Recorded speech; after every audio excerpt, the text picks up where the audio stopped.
नमस्कार, आज आपण बनवतोय मेथीची खीर। त्यासाठी लागणारे साहित्य बघूया। इथे अर्धी वाटी मेथी, जेवढी मेथी घेतली आहे तेवढेच आपण तांदूळ घेतलेत। इथे थोडेसे हलीम आहेत, गूळ, खोबरं आणि वेलची पावडर। आता आपण तांदूळ आणि मेथी स्वच्छ धुवून घेऊया। आता आपण तांदूळ आणि मेथी स्वच्छ धुतली आहे। त्याच्यामध्ये आपण थोडंसं मीठ घालून घेऊया।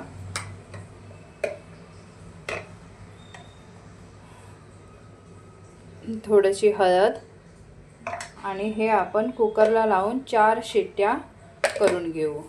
तोपर्यंत आपण या हलीम मध्ये थोडंसं पाणी घालून हा आपण हलीम भिजत ठेवूया।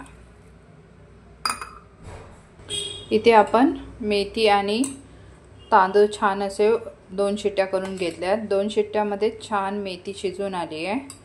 गूळ बारीक चिरून घेतलाय, खोबरं किसून घेतलंय आणि आता आपला हलीम सुद्धा छान भिजलाय। आता सुरू करूया खीर बनवायच्या रेसिपीकडे। आता आपण हे एका मोठ्या पातेल्यामध्ये सर्व काढून घेतलंय। याच्यामध्ये आपल्याला हवं तेवढं पाणी ओतून घेऊया। साधारणतः 2 ग्लास पाणी ओतूया। गरम करून ओतायचंय।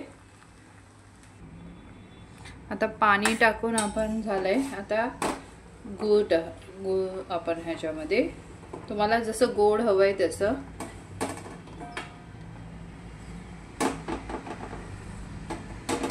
गूळ चांगला वितळू द्यायचा ह्याच्या व्यवस्थित।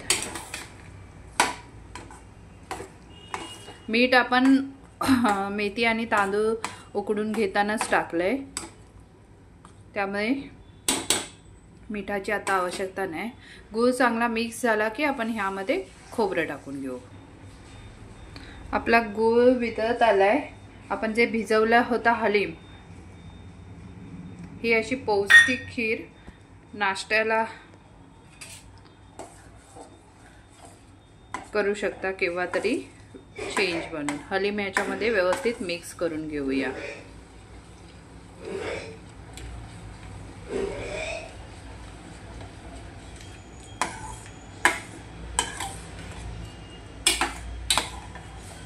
तुम्हाला पाहिजे तर यामध्ये दूध सुद्धा वापरू शकता, पण शक्यतो आम्ही दूध नाही वापरत। आता आपला गूळ सगळा वितळला, याच्यामध्ये हलीम पण शिजलाय। हलीमला जास्त वेळ लागत नाही शिजायला। आता खोबरं आणि वेलची पावडर टाकून घेऊया। आता आपली ही मेथीची खीर तयार आहे। याला आमच्याकडे मेथीची पेज सुद्धा बोलतात।